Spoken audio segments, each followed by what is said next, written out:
Ассалаумағалейкум, сіздермен ауылдағы гараж. Бүгін бұйырса қара жаңа бамперді қалай бояу керектігі жайлы толықтай видео түсіретін боламыз. Барынша түсіндіруге тырысамыз. Алдымен бұл бампердің жылтырын алу керек. Мінекей беті жылтыр. Оның үшін біз мынандай сухой наждакпен 500-пен шкурклейміз. Егер бұл өтпей жатса 320 мен өтеміз.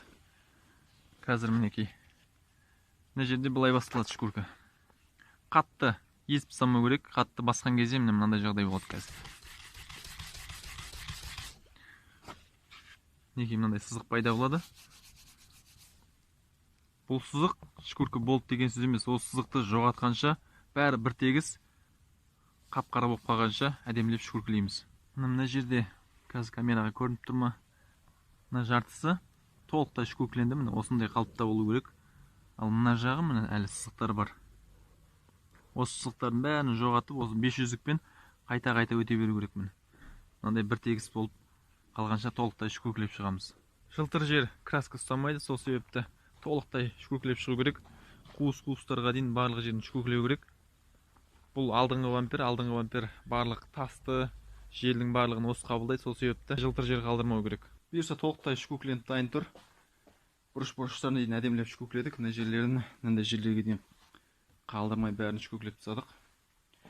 Шаңнан тазартып, объект жасап қойдық, сосын салфеткамен сүрттік. Жалпы қазір бетіне пластик праймер шашуға дайын тұр. Бізде пластик праймер міне алып келгені.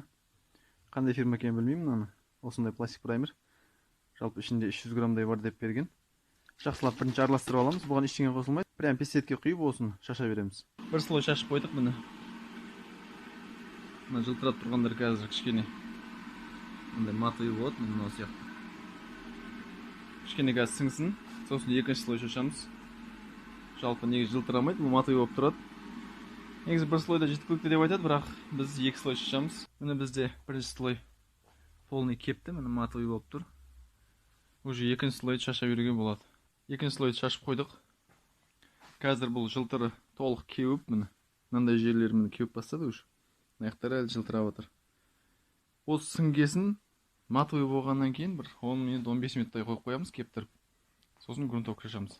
Пока бұл кепкенше біз грунтовка дайындай берейік. Бізге алып келген грунтовка міне. Мынандай грунтовка.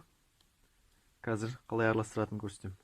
Мынандай өлшейтін стаканға 200 граммдай құйып алдық, сәл өтіп кетті 200 граммнан міне. Негізі грунтовканың сыртында бәрі жазылып тұр. 4-ке 1 қосу керек. 4-ке 1 мынандай кішкентай отвердитель бар. Соны қосу керек. Сосын бізде 10% разбавитель немесе растворитель қосуымыз керек. Қазір бізде мына 200 граммға 50 грамм отвердитель қосамыз. Примерно бұлай болады.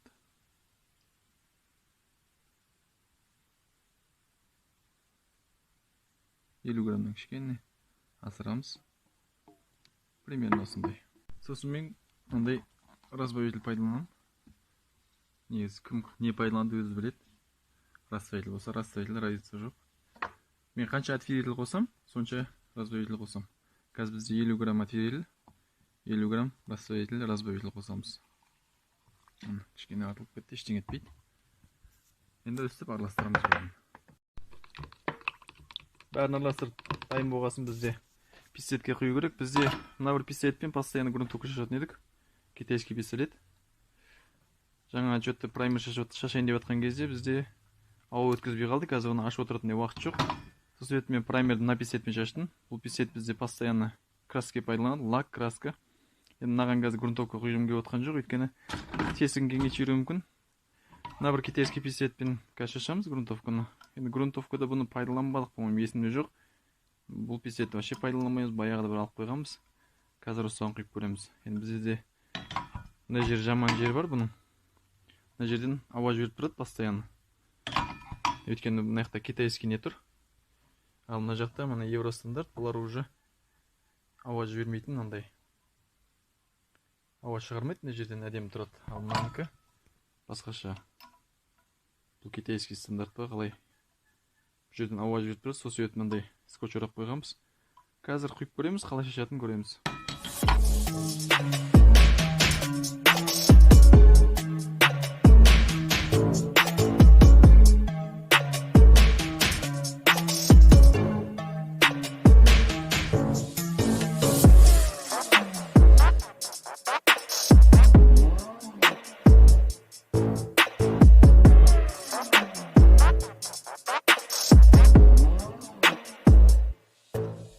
шашып біттік.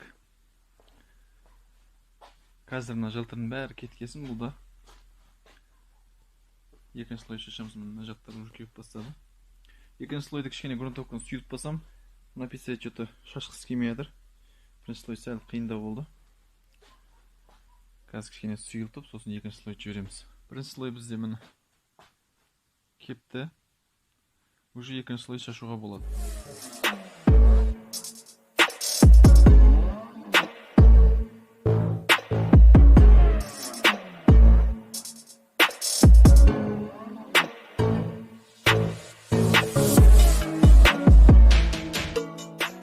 Екінші слойды шашып қойдық.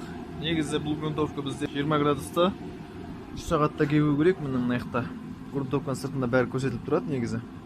Мына жерде қанша пропорция араластыру керек. Сосын ол дайын грунтовка қанша уақыт тұрады. Мына 2 сағат, 1-2 сағат қана тұрады 20 градуста. Одан кейін оны пайдалануға болмайды. Қандай пистолетпен пайдалану керек, қандай давление мына жерде. Сосын кебу уақыты мына жерде 20 градуста 3 сағатта кебеді. Сосын шкуклей беруге болады. 60 градус болатын болса, бізде жарты сағатта кебеді. Сосын бізде мына жақта қалай шкуклеу керек. Егер сумен пайдаланатын болсақ, 600, сосын 800-мен шкуклеу керек. Егер сухой болатын болса, біздікі сияқты, ол кезде 360-400-мен шкуклеу керек. 500-дікпен бірден шкуклеп кетуге де болады, бірақ кішкене көбірек уақыт кетеді оған. Бірінші сол 360-320-мен шкуклеп алып, сосын үстінен 400 немесе 500-мен өту керек. Біз енді бұл жерде 3 сағат қоймаймыз. Бұның негізі грунтовканы негізінен бір түнге қалдырып кетеміз. Сосын ертесіне шкуклейміз. Неге? Өйткені бізде бұл көбіне MS болады. MS деген бізде қалай айтса болады. Қазір көрсетейін. Материалдың үштен бірі ғана қалады. MS деген medium solid деген. Лактерде де бар бұл нәрсе. Мысалы бізде мынандай болса, міне қазір кішкене көрсетейін. Мына бізде грунтовканың қалыңдығы болса, міне мысалы 1 миллиметрді какой-то. Осы миллиметрдің міне мынандай ғана қалады бізде. Қалған мына жағы ауада ұшып кетеді MS дейтін. Сол себепті біз көбірек уақыт қалдырамыз. Толықтай 500-дік мына жақпен шкуклеп қойдық. Барынша сызық қалмады. Мүмкін грунтовканың астында сызықтар көрініп қалуы мүмкін, енді оны білмейміз бірақ. Қазір енді обезжирка жасаймыз. Обезжирка бізде мынандай обезжирка міне. Орнына бензин пайдалануға да болады, бірақ біз обезжирка пайдаланамыз. Қазір тряпке құйып аламыз, сосын сүртеміз. Бұлай тряпке құйып алдық обезжирканы. Енді толықтай бәр жерін обезжирка етіп шығамыз, қалдырмай.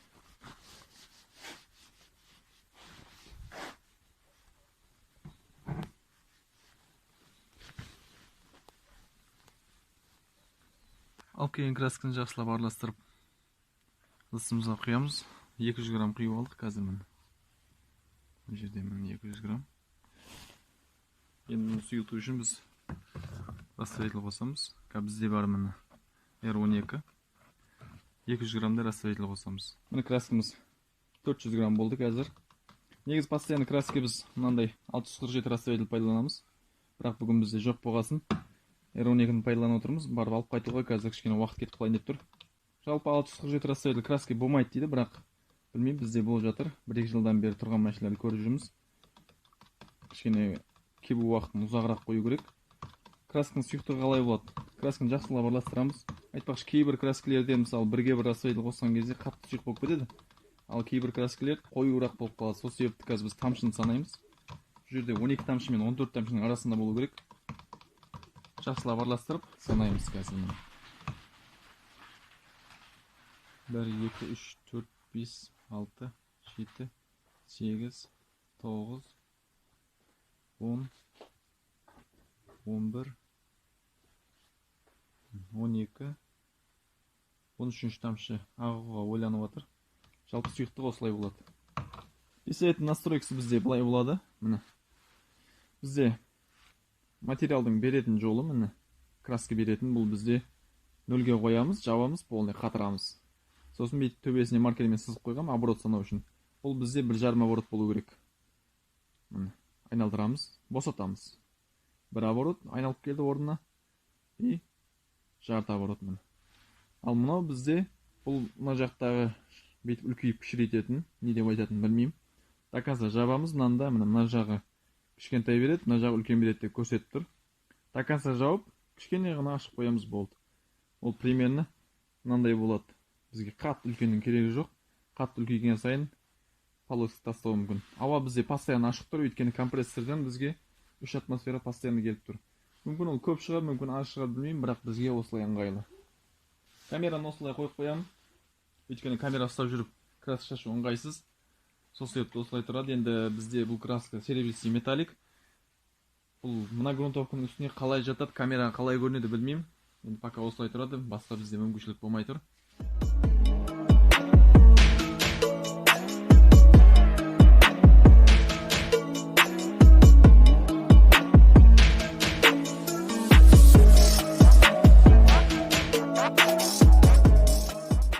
Бірінші осылай шаңдатып алдық. Қазір кішкене кепкесін салфеткамен бетін сүртіп, екінші слой жібереміз. Ол толық слой болады. Жылтыратып, тойдырып шашамыз. Үшінші слойда солай болады. Егер ала болып жатса, бір жерлерде жетіспей жатқан жерлері болса, ол жерге тағы да бір слой жібереміз.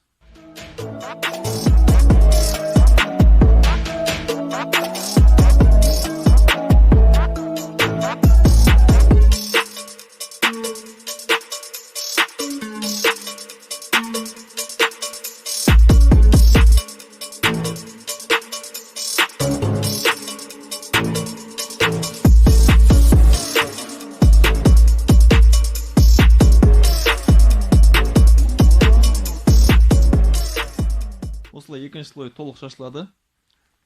Сосын кішкене кептіріп қоямыз. Температураға байланысты, егер 15-20 градус болса, сол 10 минуттай кептіріп қою керек. Ұшатын растворительдің бәрі ұшып кеткені жақсы. Сол кезде бізде ертең красканың түсуі, көтерілуі болмайды ешқандай. Бұйырса краска бітті. Бізде бұл бірінші шаңдатқан слой, екінші толық слой, үшіншіде толық слой, төртінші ішінде қалған красканы бетіне шаңдатып шаштым. Жалпы әр слойдың арасын салфеткамен сүртіп отыру керек. Әдемі шығу үшін, оны сүртпесе де болады, бірақ әдемі шығу үшін сүртіп отқан жақсы, өйткені гараж болғасын, бұл жерде шаң көп. Сол себепті әр слойдың арасын салфеткамен міндетті түрде сүртіп отыру керек. Ал енді біз қазір мынаны 15 минут немесе 20 минутқа қойып қоямыз. Жақсылап кепсін, бетіне қазір лак шашамыз. Лак бізде міне мынандай лак. Не жерге жазылып тұр міне HS деп. MS дейтін болады, сосын UHS дейтін бар. MS дейтін былай айтқанда жұмсақ лак, HS қатты, UHS одан да қатты. Былай айтқанда MS-те растворитель көп болады, сұйықтау. Сосын 3-тен 2-сі ауаға ұшып кетеді. Ал мына жақта 3-тен 1 ауаға ұшып кетеді, қалғаны қалады. MS жұмсақ, HS қатты, былай айтқанда. Жалпы не жерде көрсетіліп тұр бәрі. Бізде мына жерде бірақ ештеңе қосылмайды деп көрсеткен, тек атиритель қосу керек. Растворитель қосылмайды деп көрсетілген. Қазір араластырып көреміз. Егер сұйық болса ештеңе қоспаймыз. Егер қою болатын болса кішкене растворитель қосамыз. Лакқа ешқашан растворитель қосудың керегі жоқ. Растворитель қосу керек міндетті түрде. Не үшін? Өйткені лак құрамын жоғалтып қояды. Сосын лак бізде үгітілетін болады. Уақыт өткесін лак сарғайып кетеді. Сол себепті растворитель қоспаған дұрыс. Бізде бұл 2-1 пропорция. Яғни қазір 200 грамм лакты құямыз, сосын 100 грамм атиритель қосу керек.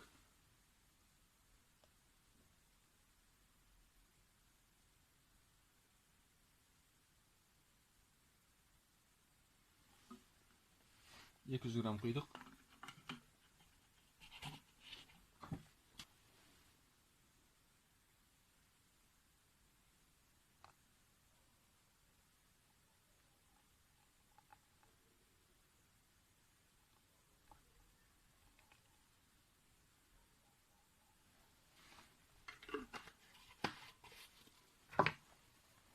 Араластырамыз жақсылап.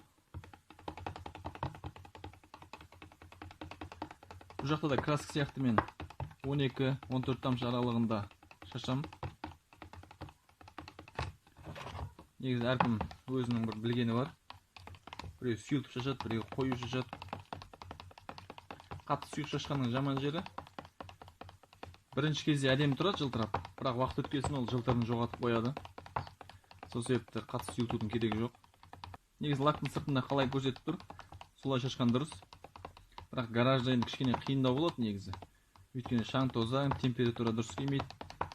Енді әркім өзінің ыңғайына қарап шашқан дұрыс. Санап көрейік қанша тамшы болғанын.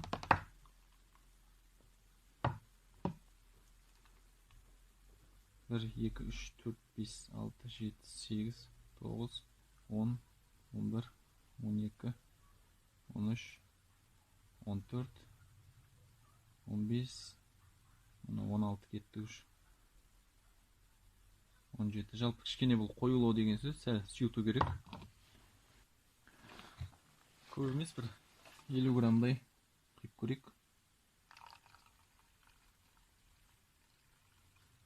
50 грамм мүмкін қатты сұйықтау болып кетуі мүмкін, қазір көрейік.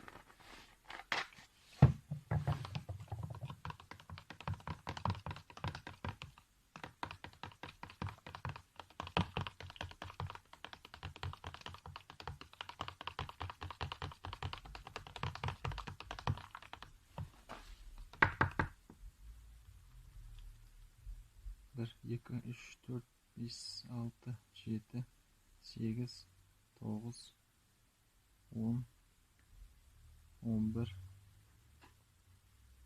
12, 13, 14-ші ойланып тұр. Осындай лак бізге дұрыс болады. Міне қазір көріп тұрмын, міне 350 грамдай болды жалпы. Негізі хайдес лакты 1,5 слой шашу керек. Бұл бірінші слойды шаңдатып, екінші слойды толық жылтыратып шашу керек. Біз қазір екі слойды толық тойдырып шашатын боламыз. Лак шашатын кезде бізде пистолет настройкасы былай болады.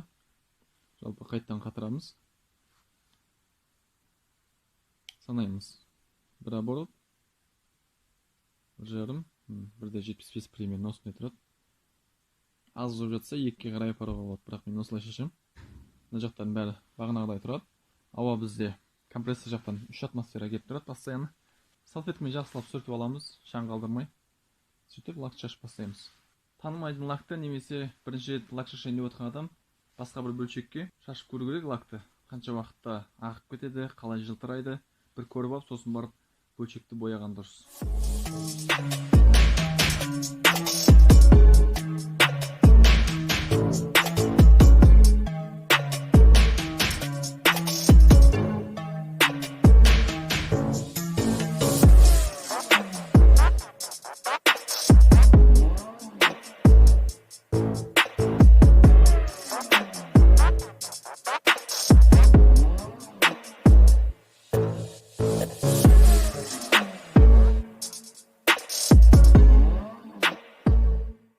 15 минуттай тұрып кепті. Екінші слой жіберу үшін міндетті түрде кебу керек. Болмаса екінші слой шашқан кезде ағып кетуі мүмкін. Сол себепті бампердің көрінбейтіндей жеріне мынандай асты жағына ма бүйтіп саусақ тигізіп көру керек лакқа. Сол кезде міне саусақ ізі ғана қалу керек. Егер саусағымызға бетеп жабысып тұрып шығатын болса, ол кезде ол кеппеген болады. Қазір бізде міне нормально тұр, тек саусақ ізі ғана қалып тұр, қолымызға жабыспай тұр лак. Екінші слой шаша беруге болады. Екінші слой лакты біз кішкене пистолетті ақырындау жүргіземіз, өйткені бірінші слой лактың үстін жабу керек. Сосын өзі екінші слой жылтырау үшін кішкене көбірек материал беру керек. Сол себепті кішкене ақырындау жүргіземіз. Бірақ ақырын жүргізген кезде кішкене байқау керек, өйткені лак ағып кетуі мүмкін.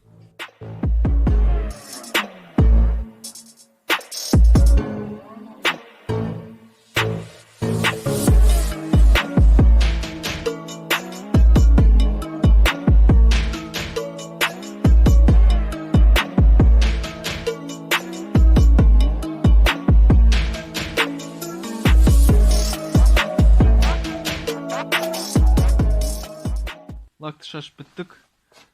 Жалпы 200 грамм лак, 100 грамм отвердитель, 50 грамм раздвоитель, жалпы араластырғанда 150 грамм. Толық 2 слойға жетті. 10-20 граммдай артылып қалып төгіп тастадық. Жалпы нормально шықты. Міне жылтыры осындай. Міне лампалардың көрініп тұруы. Әдемі. Патек тек мына жерде ғана, бір жерде ғана бар. Мына жерде. Олай қарай кеткен. Басқа жерде патек жоқ. Барынша түсіндіруге тырыстық. Түсінбей қалған жерлеріңіз болса, міндетті түрде комментарийға жазыңыздар. Бірдеңені қате істеген болсақ, бірдеңені дұрыс емес істеген болсақ, оны да міндетті түрде комментарийға жазып кетіңіздер. Жалпы бүгінге осымен аяқтаймыз. Видео ұнаса лайк басып, арнаға тіркеліп, қоңыраушаны басып кетіңіздер. Чаттарда достарыңызбен бөлісіп отырыңыздар. Келесі кездескенше сау болыңыздар.